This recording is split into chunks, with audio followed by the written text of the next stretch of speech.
for as long as we can look back, it's thrown in its lot with us. Marijuana has been associated with human camps as far back into the Paleolithic age as we can look. And that's very interesting. That plant, its destiny and human destiny are very intertwined. And there are a few plants in the world that have been as useful to human beings. It provides an edible seed, an edible oil that can be pressed out of the seed, a very important fiber in world commerce, a medicine which has been very prominent in Europe and America over the years, and finally a psychoactive drug that's used as a recreational drug by millions of people. That's a pretty powerful way for one plant to provide for human needs. But in modern times, to merely be in the presence of this plant is a criminal offence. Millions have been and continue to be arrested.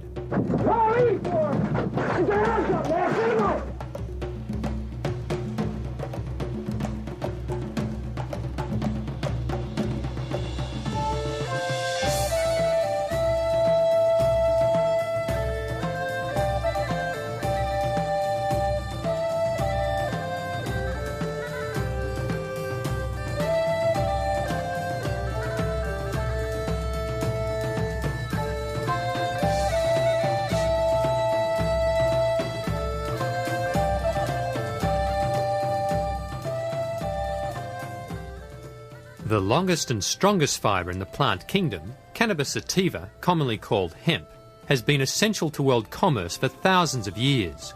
Before the mid-1800s, most ships were rigged with hemp rope and hemp sails. A 44-gun warship, like America's old Ironsides, took over 60 tons of hemp rigging, including an anchor cable over 2 feet in circumference. Also, the oakum that sealed the ship's boards and the sailors' clothing were made of hemp, as were the uniforms of soldiers and flags. The wagons of pioneer days were covered in hemp canvas. In fact, the word canvas comes from the word cannabis, which is found in ancient Sumerian and Babylonian languages 6,000 years ago. America's founding fathers, including George Washington, were keen growers of hemp, and Thomas Jefferson was probably the first hemp activist. Realising hemp's value to the prosperity and defence of the nation, he encouraged farmers to grow hemp instead of tobacco. Today's activists rally in the thousands at annual hemp harvest festivals throughout the Western world.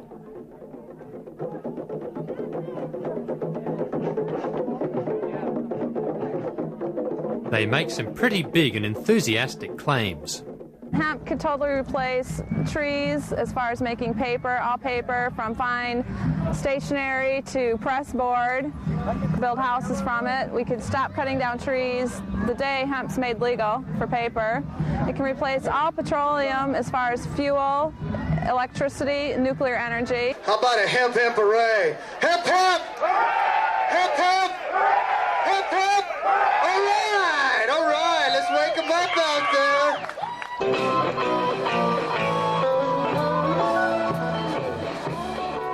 Of course, it's possible that some of these activists might have an ulterior motive, but nevertheless their claims warrant further investigation.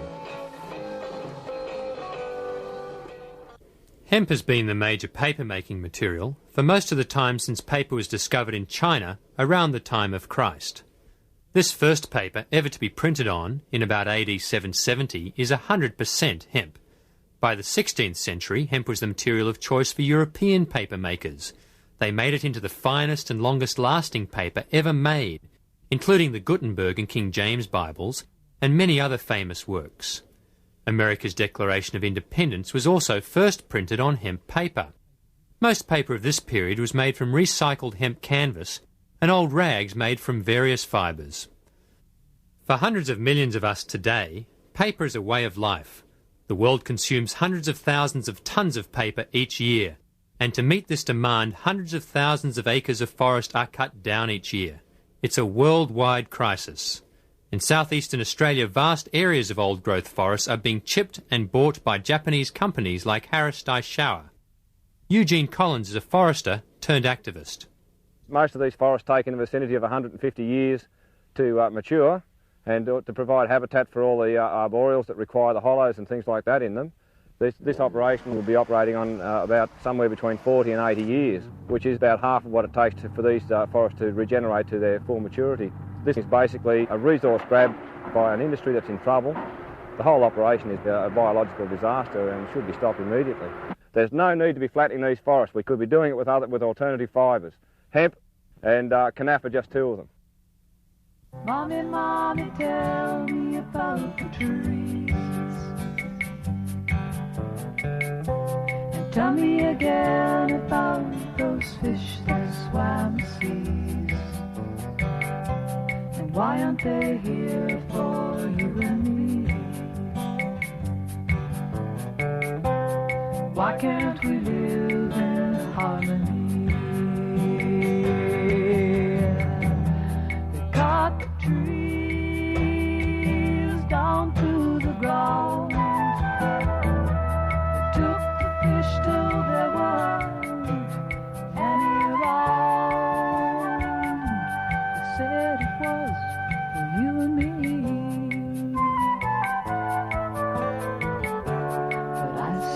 For a growing greed.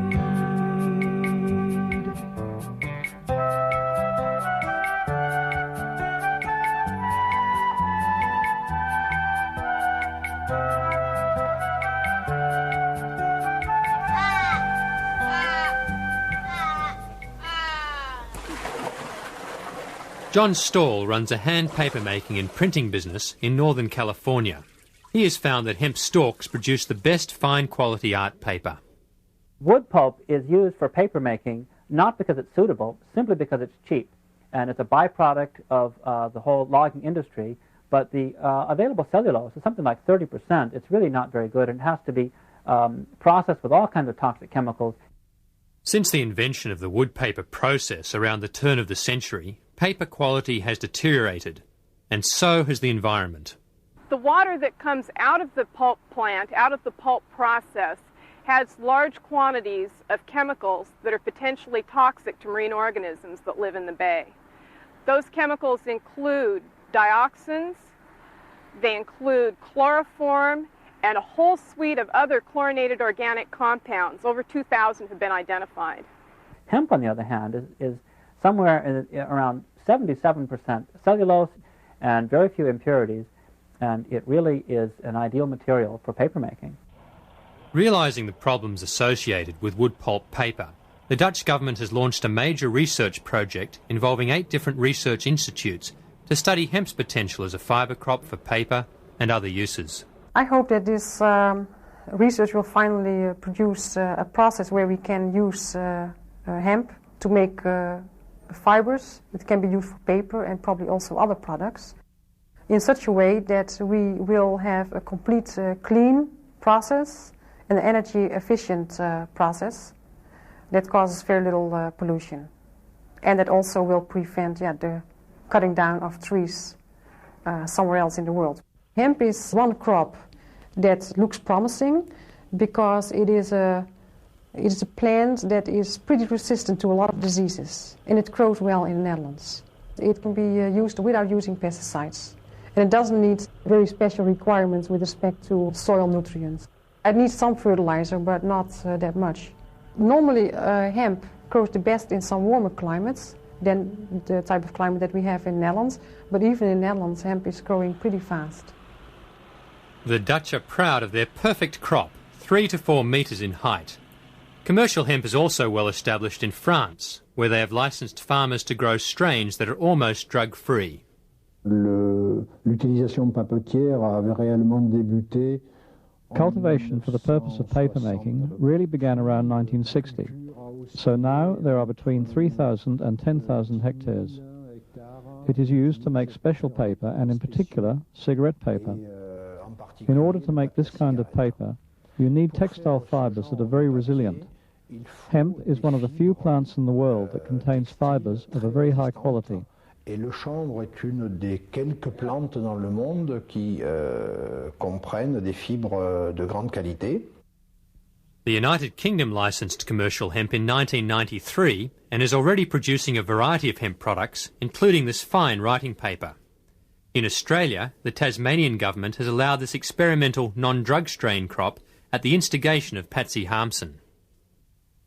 In Australia, we'd be very silly to let a crop like hemp go because it could solve a lot of our problems. One of our major problems is soil degradation, and just like in the old days when hemp was used to repair land after soil erosion, it could just as easily be used these days for repairing our own soil. It's a natural weed suppressant because of the way it grows. It grows on these tall, skinny stalks for good fibre, just with a thick canopy of leaves up above, and that just prevents anything underneath from being able to grow.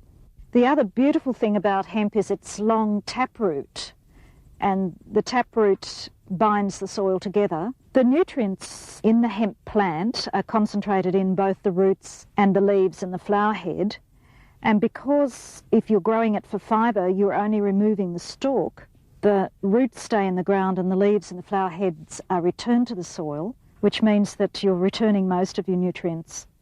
You're only removing cellulose and water if you're growing it for paper or textiles. Here in Australia, we're virtually giving away our native forests at a price of, say, $70 to $80 a tonne.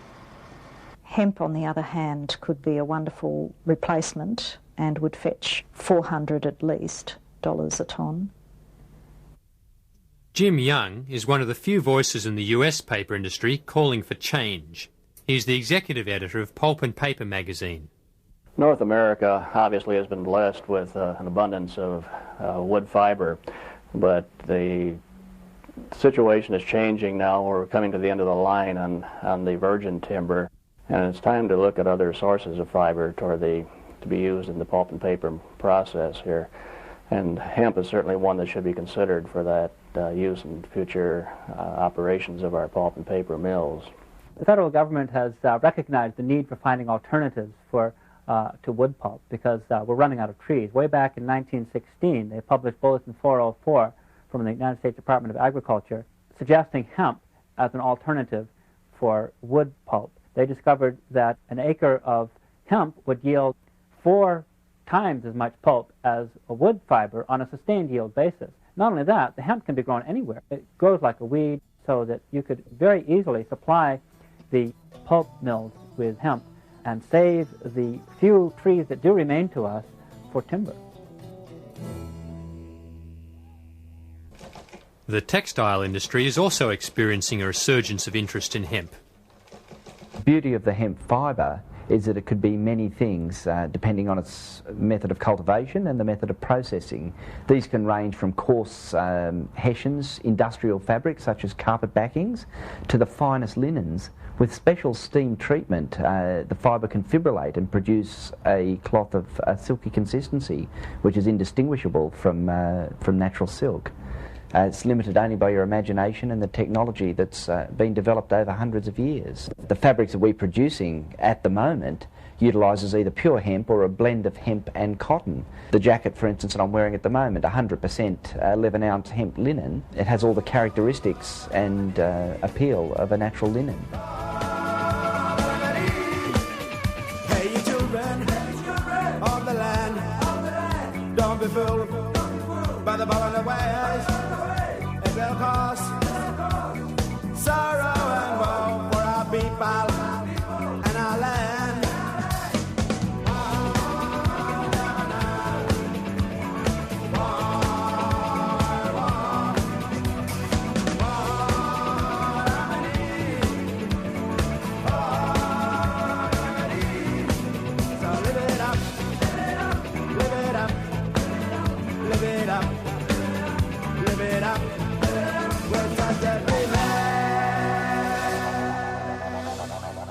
Hemp is undoubtedly the most durable of the natural fibres. The original Levi jeans were made from recycled sailcloth, which was made from hemp fibre, and it proved its worth under the most trying of conditions. The testing we've done over 3 years, 3 years of very hard wash and wear, don't make the slightest impression on the hemp fibre. It softens, but it doesn't weaken. In terms of yield per acre, hemp probably outproduces cotton by at least 200%. And perhaps more under ideal conditions. Unlike cotton, hemp can be grown entirely without pesticides or insecticides.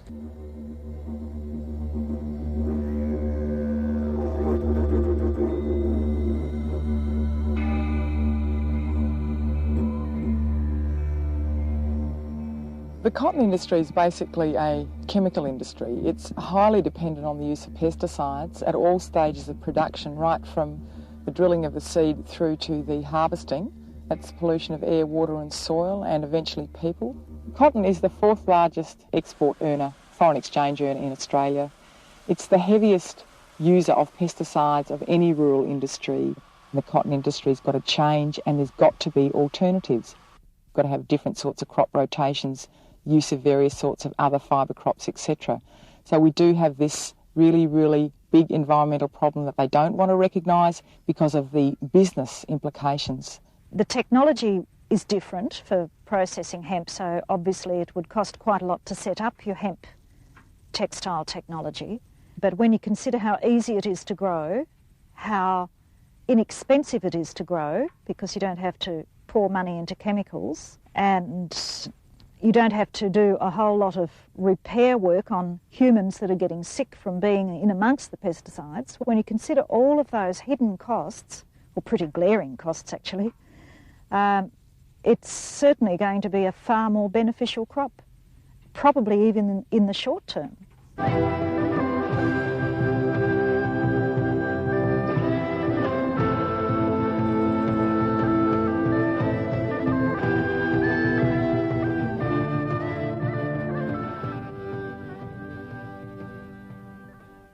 Prior to 1937, 70 to 90% of all rope, twine and cordage was made from hemp. Hemp's strong fibres can also be utilised in hundreds of composite products. Henry Ford used hemp and other natural fibres to make the body of this car in 1941. William Condy has a redwood lumber business in Oregon. In the face of dwindling redwood supplies, his company has taken some bold steps to solve the problem.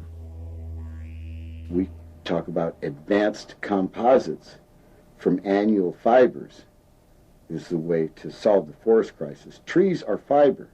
That's what we cut them down for. You take a Douglas fir tree, the longest fiber was 3/4 of an inch. Well, here's hemp. And this stuff is like, instead of partials of an inch, this is like feet long. When you're making composites, there's a rule that says that if everything else is equal, the longer the fiber, the stronger the product. The truth of the matter is that hemp is a superior fiber to tree fiber in every way conceivable. What we created here is we created what's called medium density fiber board. In all of the major strength tests, hemp tested out to be 2 to 3 times stronger than the boards that were made out of tree fiber. We can actually make anything from a 2x4 to the body for a stealth jet bomber. George Tyson is also an innovative hemp researcher. The food industry is looking for a water-soluble, biodegradable materials that they will be able to make food containers with in the future, because their primary concern is to take away the materials that formerly found themselves going into landfills and making material that will fully biodegrade or recycle. We certainly believe we could package hamburgers. The trays may look something like this. If these products were tossed out or ground up and spread on the landscape, they would be nature's fertilizers. There would be no toxic effect. This could lead to fast food places serving you the food in a container of a flavor of your choice, strawberry, mint, or chocolate, and then you eat the container as your dessert. We envision hemp as being a complete new wave of the Industrial Revolution, that there'll be a complete new industry that will come out of this. Actually, there'll be thousands of products that can be derived from this fiber and from the oils of the seed. Hemp seeds contain up to 40% high-quality oil, a combustible oil that has traditionally been used in lanterns. A simple process now allows it to be converted into a relatively clean substitute for diesel fuel. In past centuries, hemp seed oil was also a major base for durable, non-toxic paints. Many great paintings are hemp oil on hemp canvas. In the Ukraine today, hemp seed oil is still a major ingredient in the commercial paint industry. It is a nutritious base for cosmetics and is also a highly nutritious edible oil. Hemp seed oil is unique in having such a high proportion of the omega-3 unsaturated fatty acids with a very strong cardioprotective effect. Hemp seed has been used for millennium as a staple food by many people around the world. It has a near complete balance of essential amino acids, second only to soybean. Well aware of this, Alan Brady is one of the few modern hemp seed chefs. Once it's in this form, it's all roasted and ground up, you can get creative and you can make a million things. You know, it's like I make halava. If you want to make something where any kind of bread recipe, pancakes, anything, just leave out half your amount of flour and replace it with this stuff right here. Get totally creative, make delicious things, and have fun with it. After dehulling the seed, Alan produces his premium delicacy, rich and creamy hemp ice cream. Hemp is probably the world's most economical, ecological and easy way to grow protein. And there is no need to worry, hemp seeds are totally drug-free. If you know a way to save the planet, don't whisper about it, shout about it.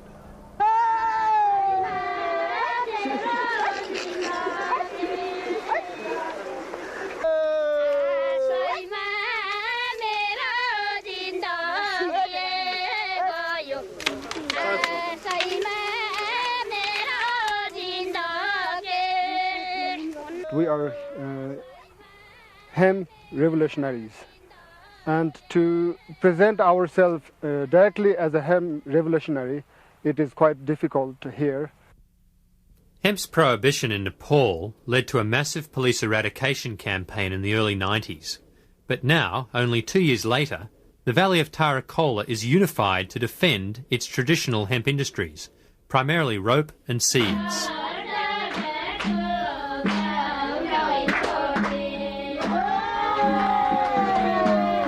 As this region is too high and dry to grow rice, the people depend upon hemp seeds for their survival.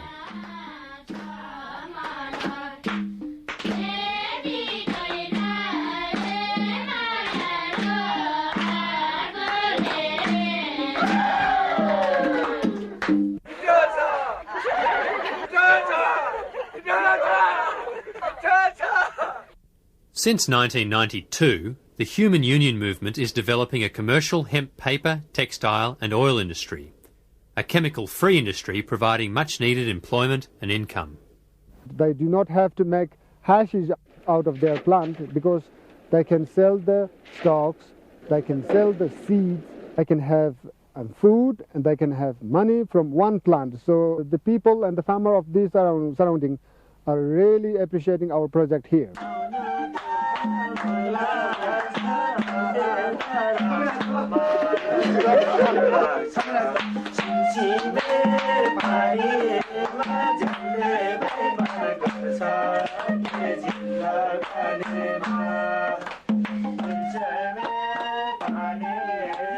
This valley has an abundance of hemp and enthusiastic labour. Tarakola's budding hemp industry is potentially a model for sustainable economic prosperity throughout the developing world.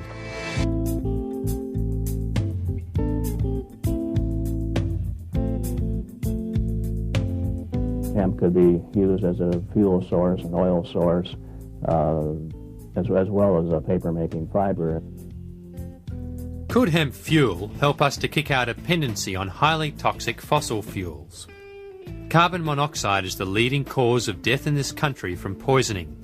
It accounts for more fatalities each year than all drug overdoses combined. Over history, it would be hard to predict how many people have died from gasoline that didn't know what killed them. It is a poison-spreading material because it is distilled with benzene, hexene, and xylene, and toluene. These chemicals are all known carcinogenic materials. Could this be the solution? That which fuels a romantic dinner is also a good fuel. Normal drinking alcohol, also known as ethanol, is the cleanest of all liquid fuels. George Tyson is developing techniques to produce ethanol from fast-growing, high cellulose plants like hemp. We jokingly say this is the fuel that if you were burning it in your car, the reason a dog would chase your car was because he liked the smell of the exhaust pipe. As you can see, there is no smoke emitting from this in this room. Try this with a tablespoon or two of gasoline, and you will have the comparative test. Also, when your engine is through burning on gasoline, take it apart and see how much dirty carbon you find in the engine. We found that running a car 3,500 miles, we couldn't even get a white glove dirty when we took our finger inside of the exhaust pipe. All plants are storehouses of solar energy, and all plants can be fermented to produce ethanol fuel. Plants also produce the oxygen needed to combust the fuel in a car. The emissions, carbon dioxide and water, are reabsorbed by plants. It is a clean and balanced cycle.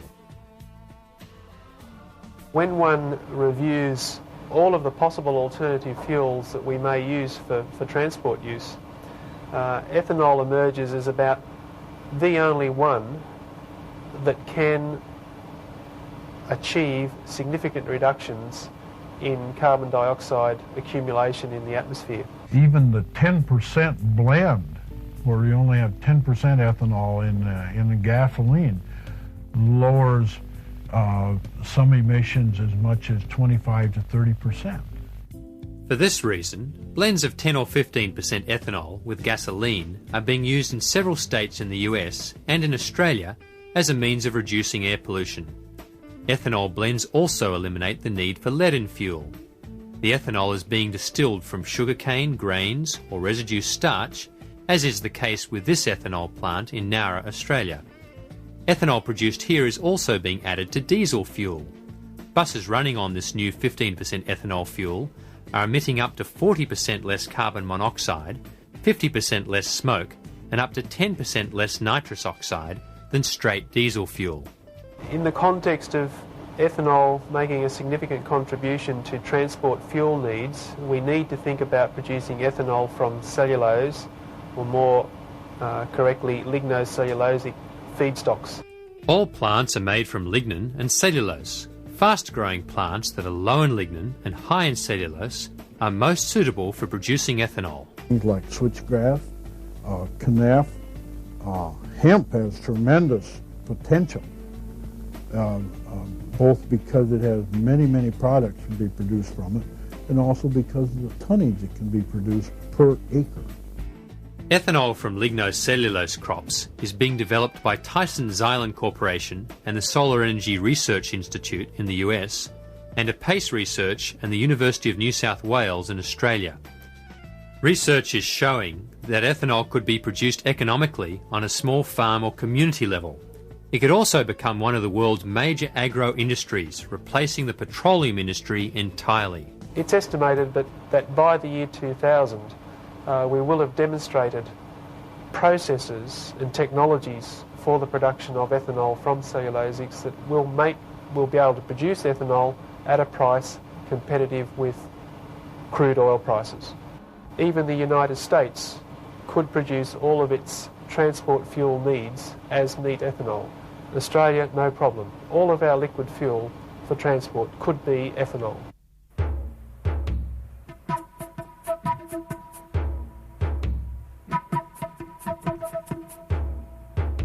The time has come. Science and technology are complete. Your art and culture have reached a peak. Now work with my energy. Work with my energy. Work with my energy. These days, the hemp plant is most commonly associated with the drug marijuana found in its flowers and leaves. Historically, however, marijuana has been much more than a recreational drug. The father of Chinese medicine, Emperor Shen Nung, included marijuana in his pharmacopoeia almost 5,000 years ago. Recently, marijuana was found in a 1,600-year-old skeleton of a woman giving birth near Jerusalem. Medical literature of the time indicates that marijuana had the power to increase the force of uterine contractions and to provide a significant reduction of labour pain. References to marijuana are also recorded in Egyptian, Assyrian, Greek and Roman writing from the same era. On the Indian subcontinent, marijuana is found in many preparations in ancient Ayurvedic medicine and is still widely used today. In the last century, marijuana was mainly used in tincture form as a treatment for migraine headaches, for menstrual cramps, for nervous anxiety, as a sedative. Dr. Lester Grinspoon is the world's foremost researcher and author on medical marijuana. Now, the modern uses of cannabis are quite striking.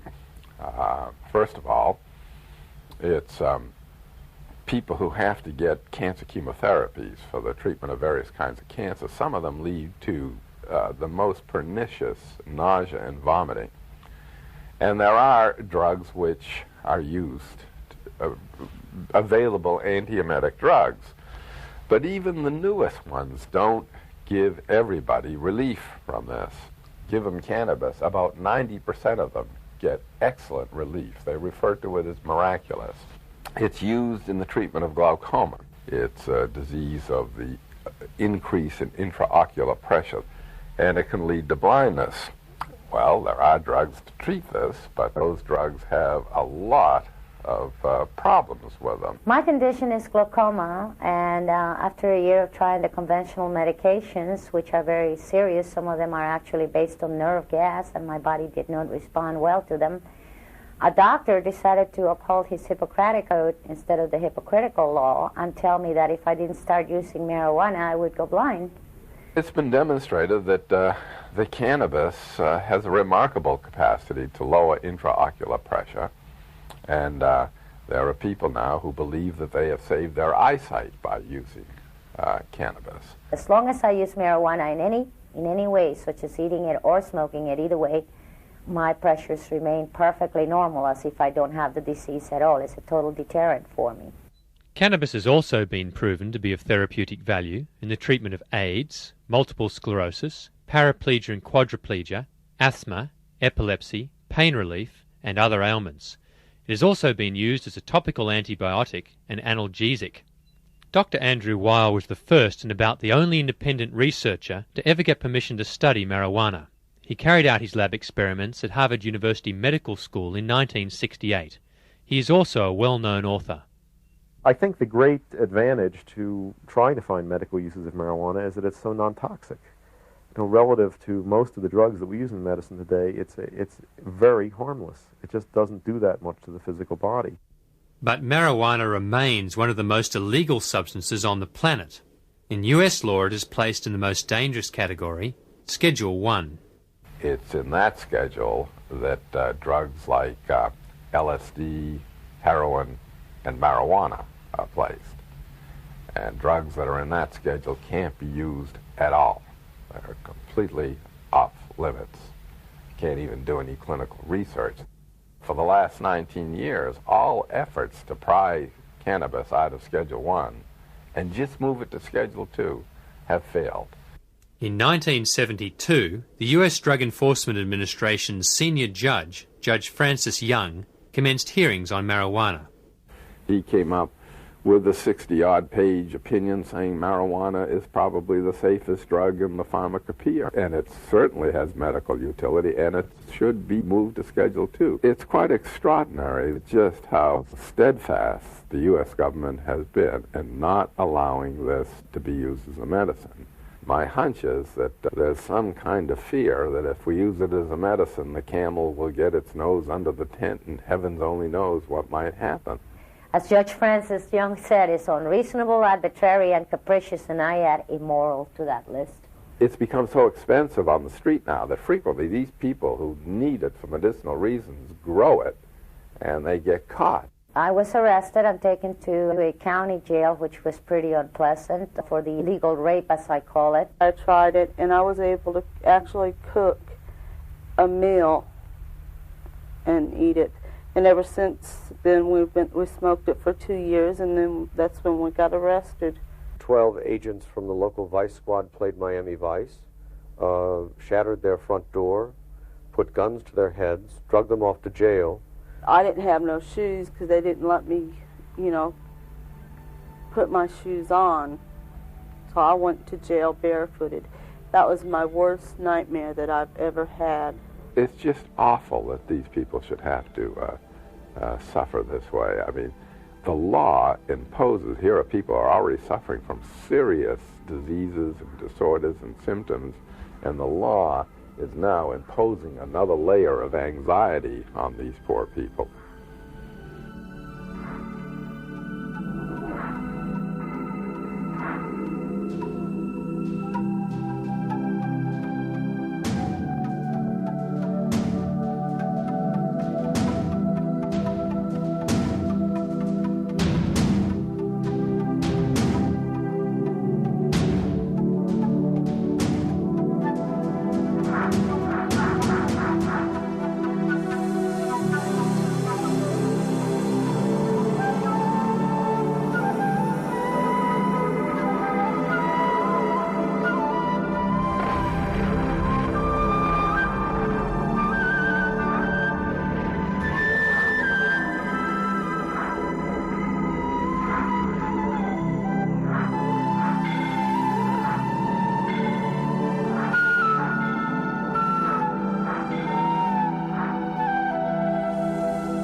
The American pharmaceutical establishment and government have been very reluctant to allow people to use marijuana for these purposes, because to do so would be to admit that it had positive uses.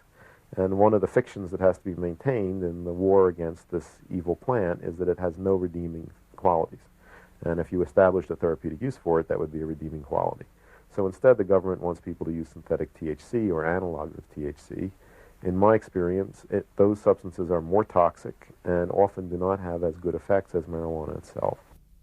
THC, or tetrahydrocannabinol, is the active ingredient in marijuana. Ironically, synthetic THC, marketed as Marinol, is legally available for medical use. Doctors, pharmacists, pharmaceutical companies are very threatened by the idea of people having direct access to substances that really work. And so there is a lot of effort to scare people away from natural medicines by telling them that they're dangerous, that things out of nature are more dangerous for you than the products of pharmaceutical companies. And I think that is not a good thing to tell people. In my experience, natural medicines are much, much safer than synthetic and refined ones. This realization is spreading. In 1991, Dennis Peron launched a San Francisco citywide referendum for medical marijuana. Proposition P won by a landslide. This preceded similar victories in several other US cities and the California statewide initiative of 1996. Now, in downtown San Francisco, the Brownie Mary Rathburn building is home to the Cannabis Buyers Club that serves marijuana to 10,000 patients. Attempts by the federal DEA to close down the building and arrest Peron and his staff have been firmly blocked by the San Francisco city authorities. 2 million people are infected with the HIV virus. 500,000 people get cancer every year. These people are our brothers and our sisters, our relatives, our aunts and uncles, people we love. I don't think that any of these people, any of these relatives would stand in the way of their brothers and sisters getting a medicine that would help them. Unfortunately, modern usage of the hemp plant centers around only one of its many uses, its ability to alter consciousness. Like the other uses, this is also not a recent phenomenon. The oldest domesticated plants are the drug plants. We have historical evidence that they were domesticated by people before food crops. In various cultures throughout history, marijuana has been valued because it was a doorway to other states of consciousness. It's a blessed plant. It's a blessed plant. It can give you a little happiness. Marijuana has been an important religious sacrament throughout Africa, the Middle East and Asia for thousands of years. In Hinduism, the god Shiva is said to have brought cannabis from the Himalayas for human enjoyment and enlightenment. Shiv Shiv जितना P उतना जीव जे न जाने गांजा के कलियुग लड़का से लड़की बम बम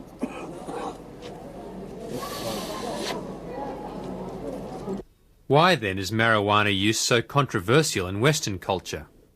Marijuana cultivation and use in Europe probably was mainly as a fiber plant and food plant. And it's very possible that many people who grew it for fiber and for seeds did not know of its use as a psychoactive drug. Terence McKenna is a leading researcher and author on the traditional uses of psychoactive plants. The absence of a straightforward hallucinogen or psychedelic in the flora of Europe has given Western man a kind of particular horror of the kind of boundary-dissolving experiences that attend these plants. Another factor is the Christian church. The reliance of magical folk practitioners on plants was consistently suppressed by the church. So we have evolved our peculiarly alienated form of science and social polity completely in the absence of any connection back into the magical side of nature that Celtic and earlier peoples were very concerned to cultivate. So this, I think, is the source of our particularly destructive relationship to the earth and our particularly alienated state of social relationships among ourselves. Only 100 years has Western humanity and civilization actually grappled with the dilemmas which these substances pose. So we're at the beginning of making an adjustment which many traditional societies made a comfortable accommodation to millennia ago. Our beginning to make an adjustment has been a rough one. Our nation has zero tolerance for casual drug use. When I was in England, I experimented with marijuana a time or two, and I didn't like it, and didn't inhale, and never tried it again. If you do drugs, you will be caught. And when you're caught, you will be punished. One of the major concerns is drug use among young people. I think marijuana can make kids space out and lose their concentration, and I think the only remedy for that is good drug education, especially aimed at young people, about what are appropriate uses of it and what aren't. And I don't think it's a good idea to be stoned in school, for example. But we don't have any real drug education at the moment because in the present climate, that's impossible. You can't admit that illegal drugs have any positive uses. And all of the educational materials that are used in schools are designed to scare people away from that substance by exaggerating its dangers, and that doesn't work. If you tell a 15-year-old that all these terrible things are going to happen to him or her when they smoke marijuana, and they've already tried it and they know that it didn't, why should they listen to you when you tell them that crack cocaine might kill them? I wouldn't have if I was 15 and was misinformed like that. I think that kind of education has a very negative effect. I think it enormously stimulates curiosity on the part of young people to try the forbidden substance. Now, I can imagine a few whispers out there. Maybe you think we'll never get drugs under control, that it's too easy for the dealers to get back on the street. Well, those days are over, too. The revolving door just jammed. Some think there won't be room for them in jail. We'll make room. We're almost doubling prison space. Some think there aren't enough prosecutors. We'll hire them, with the largest increase in federal prosecutors in history. America is now the country with the highest rate of incarceration. Approximately 20% of criminal convictions are marijuana-related. There is no inherent psychopharmacological harmfulness of marijuana, which is anyway comparable to the harm of arresting more than 400,000 people, mostly young people, for marijuana transgressions every year in this country. We will look back on this era and the response to drugs in this country and think that was worse than what happened in the McCarthy era. It is insanity run amok, and there's not a sane voice in the federal government saying anything about it. All this vigorous prosecution of marijuana, for example, has changed a situation where people grew their own, and usually rather mild marijuana, into a situation where marijuana traffic is dominated by organized crime. The cash crop in California that is the most profitable is marijuana in California. A number of other states also depend heavily upon the production of marijuana. In addition to that, you have the profits made by banks, through laundering money. What we are doing in the war on drugs is exactly what the most successful drug kingpins like. We are, in a sense, using government money to keep the small-time opposition out of the business, to keep the prices up, and to keep the supply coming from only the most protected sources. Prohibition breeds corruption, it breeds a black market. And we've seen in Australia quite a large number of police officers who have been charged in relation to the supplying of marijuana, and that's the corruption element that's inbred.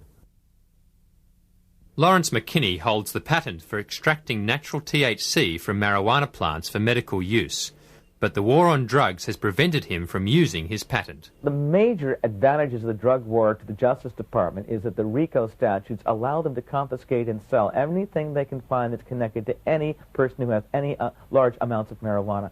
And the result has been such amount of money, over $1 billion last year, that these drug laws are simply phenomenally profitable to the Justice Department.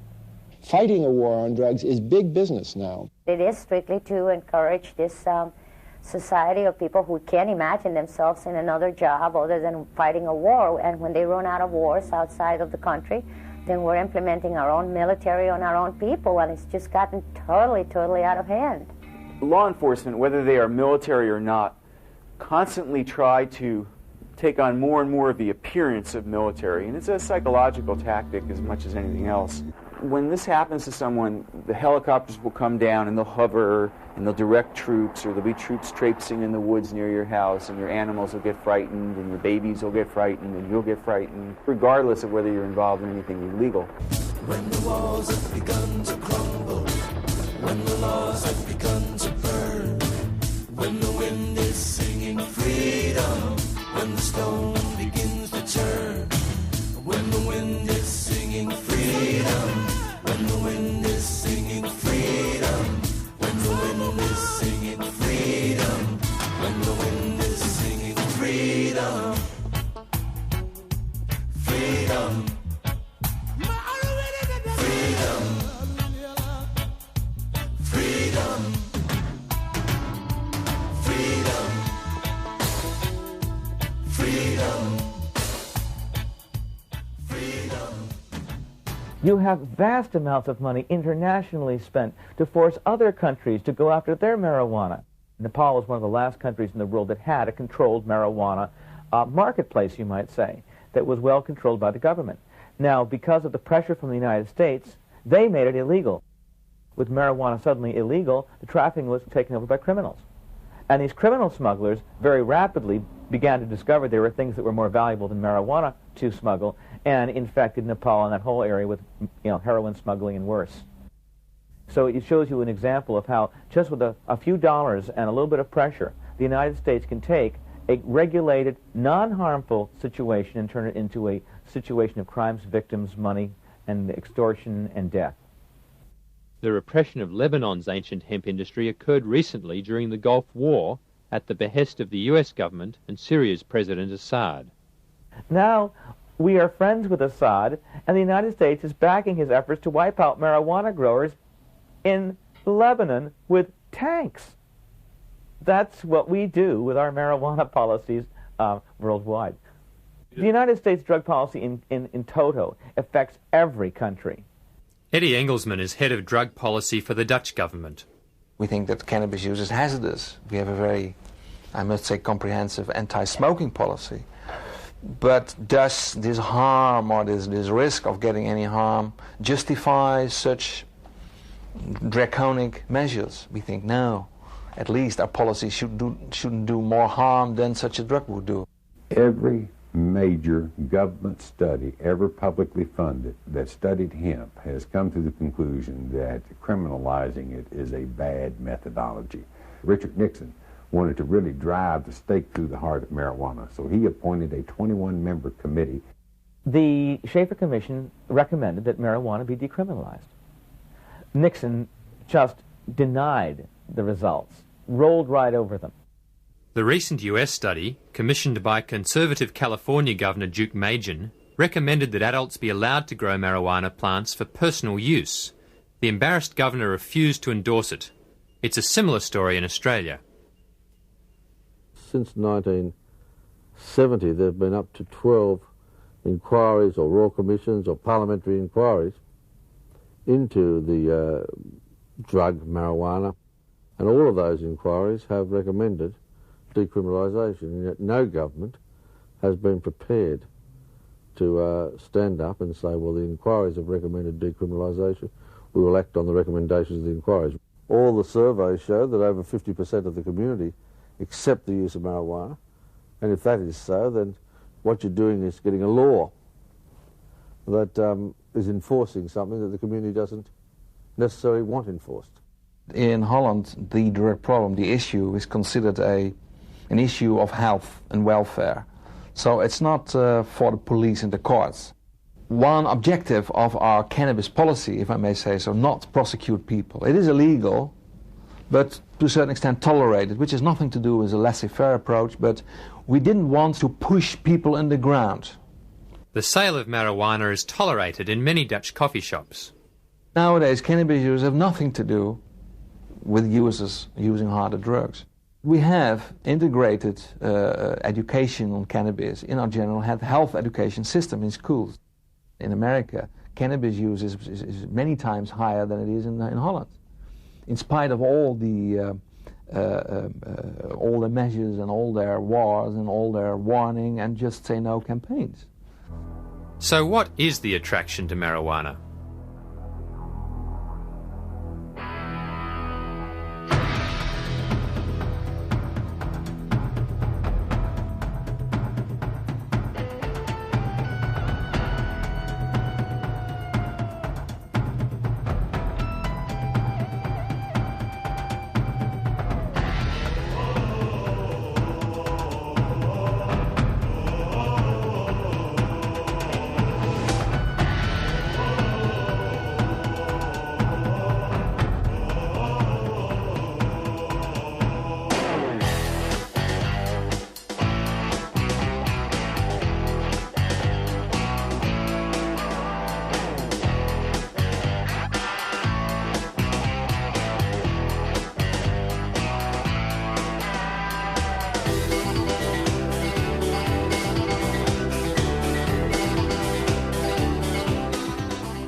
It does carry a fantasy-inducing, thought-catalyzing quality. It allows the mind to rove and scan in a much more expansive domain of information than is normally the case.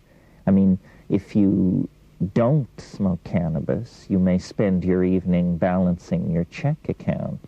If you do smoke cannabis, you may spend your evening contemplating the causes of the Greek Renaissance. It's a perceptual enhancer. It's like a child seeing something for the first time. There's a little bit of that excitement about the visual world.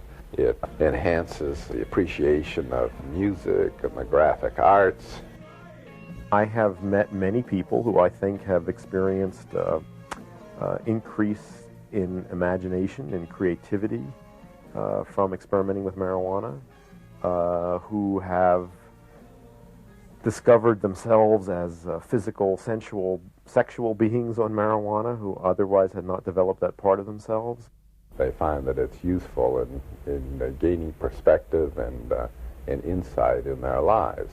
Marijuana creates a receptive, suggestible state which could facilitate certain kinds of therapy. It often increases people's access to their own unconscious, to the images that they have in their mind, to their dreams, to feelings which they otherwise might not be aware of. So I think it could be in the right hands an aid to therapy. Not everybody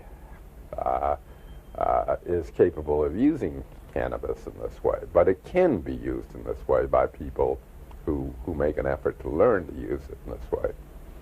Obviously, Western society fails to offer guidance on how to use marijuana beneficially. I've seen many people who use marijuana addictively, many people who use it all the time, and I think get very little effect out of it. I see people who smoke it and get groggy and doped out.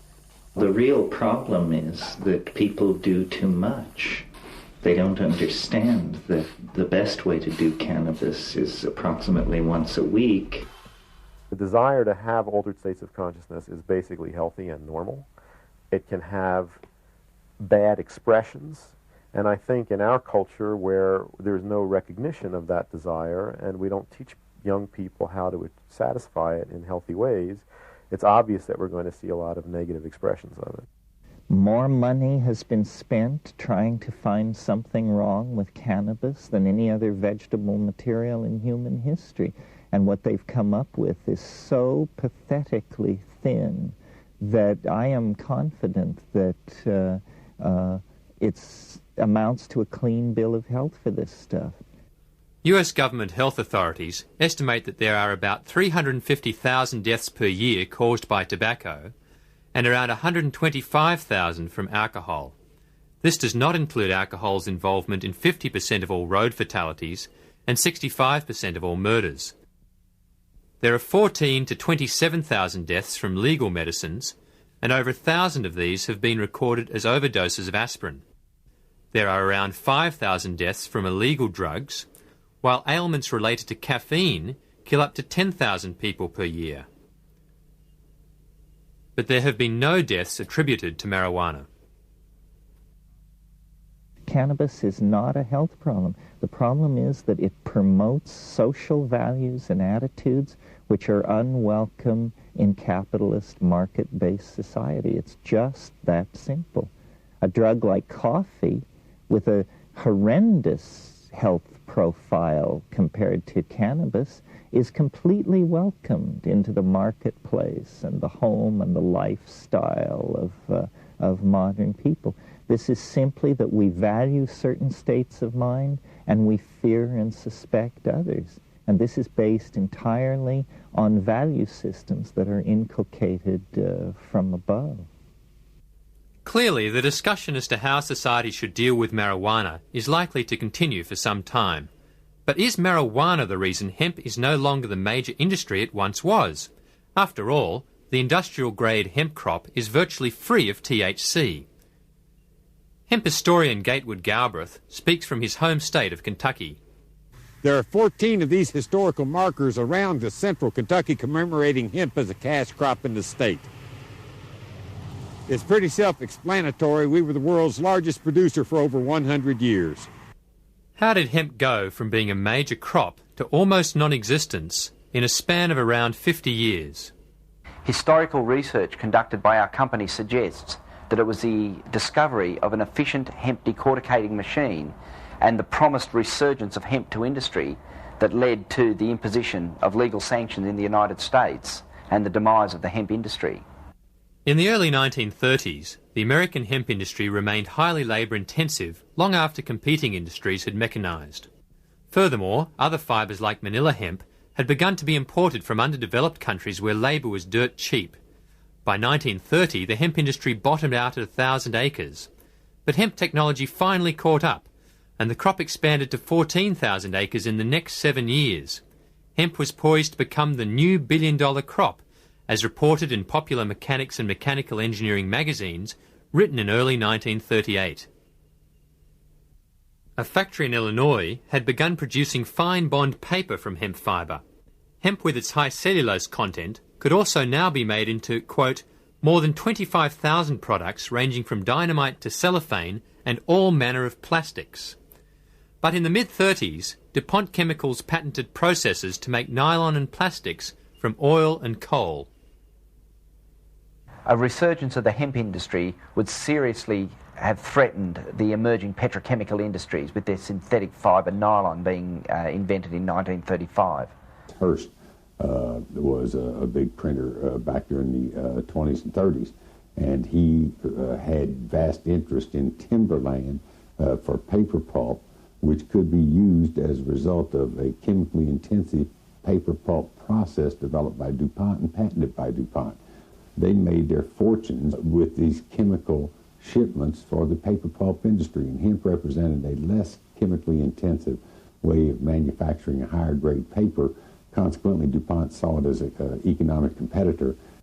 William Randolph Hearst, the owner of the largest newspaper chain in the United States between the world wars, started publishing newspaper articles linking cannabis with violent crime. They renamed the plant marijuana to dissociate it from the hemp medicines, the hemp rope and fabric that Americans had been using profitably for generations. Many stories in his papers told of blacks or Mexicans using marijuana and being disrespectful or violent to whites, or trying to push their drug to innocent whites. The campaign succeeded in getting racist white organisations to support cannabis prohibition.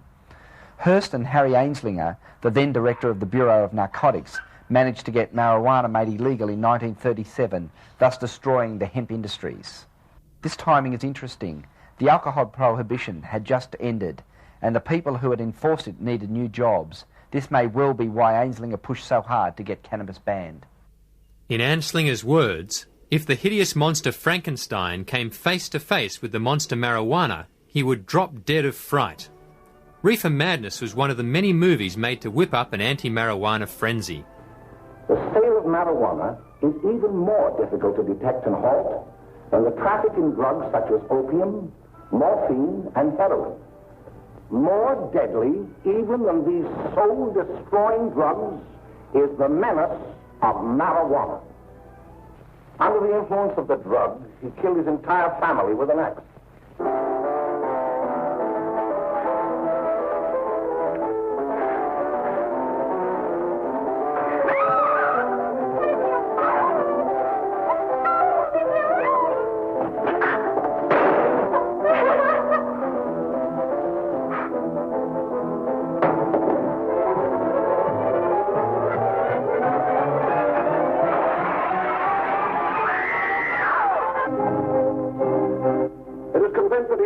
Incurably insane, a condition caused by the drug marijuana to which he was addicted. It is recommended, Your Honor, that the defendant be placed in an institution for the criminally insane for the rest of his natural life. The prohibitionist mentality was abhorred by our founding fathers and by Lincoln and by every other great leader in America. They never had the power to prohibit, but they soon gave themselves the power to tax. The laws which outlawed marijuana were not prohibitive criminal statutes. They were tax acts. The 1937 Marijuana Tax Act, where an ounce of marijuana was taxed at $200. It was selling on streets for $1. At that time, congressmen voting on this piece of legislation were not aware that marijuana was hemp, cannabis hemp, that country had been using profitably for centuries. The hemp prohibition was initiated by American petrochemical companies in the 1930s to destroy the economic potential of hemp. It has nothing to do with the chemical effects of cannabis drugs or their perceived danger. It's a blatant case of industrial espionage to remove competition from evolving petrochemical substitutes for superior natural fibres. This was why the prohibition was brought in 1938, and this is why the prohibition is maintained. Despite hemp being a major fibre crop in America and the world last century, mention of hemp has been erased from museums and textbooks. This display on the history of American textiles in Washington's Smithsonian Institute contains no mention of hemp. When asked why, museum curator Arkido replied, "Children don't need to know about hemp anymore, it confuses them." Similarly, in the National Textile Museum, there is no mention of hemp, either on display or in the library catalogue. Another example of the hemp cover-up was the attempted destruction of all traces of the US Department of Agriculture's film, Hemp for Victory. This film, made in 1942, was used to encourage patriotic US farmers to grow hemp for the war effort. After 45 years of burial in government archives, it was rediscovered in 1989 by hemp activists. In 1942, 14,000 acres of fiber hemp were harvested in the United States. The goal for 1943 is 300,000 acres. Thus, hemp, Cannabis sativa, the old standby cordage fiber, is staging a strong comeback. American hemp will go on duty again. Hemp for mooring ships, hemp for tow lines, hemp for tackle and gear, hemp for countless naval uses, both on ship and shore. Hemp for victory. Straight after the war, however, the government once again abolished the hemp industry and eventually criminalised the plant. 100 years ago, the farmer produced all of the fiber, all of the medicine, all of the fuel, and all of the food that the society consumed. That's what farming is you raise those four basic categories, fiber, food, medicine, and fuel, and you sell them in the cities. They're the basic necessities of life. The money flows out of the cities back to the landowner and to the producer, where land is the means of production of wealth. It's been that way for thousands of years. Today, 100 years later, the farmer doesn't produce any fiber. If they do, it's cotton, which accounts for 50% of the pesticides and herbicides used in the agricultural sector. The farmer doesn't raise any medicine. It's all been monopolized by the pharmaceutical companies. The farmer doesn't raise any fuel. It's all been monopolized by the petrochemical companies. And if you go into a grocery store and look at the ingredients on the package, you'll find out how rapidly the farmer is being displaced from their heritage of food production. It's all been taken over by the synthetic manufacturers who, in producing these synthetic products, create the toxic waste and the hazardous byproducts with which we're having such a tough time dealing. And not only that, it concentrates wealth in the hands of fewer and fewer people all the time, because the means of production of wealth is no longer the land. It is now the factories and the shareholders and the people who own the controlling interest in those corporations.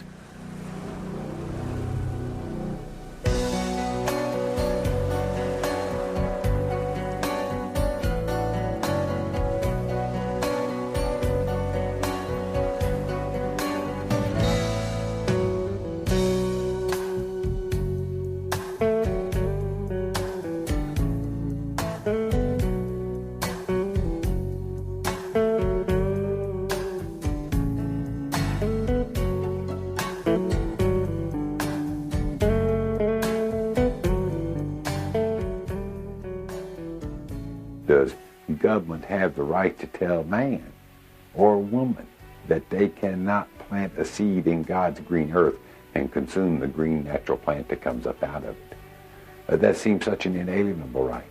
That seems such a natural and basic way of communing with Mother Earth and with the natural cycle of things.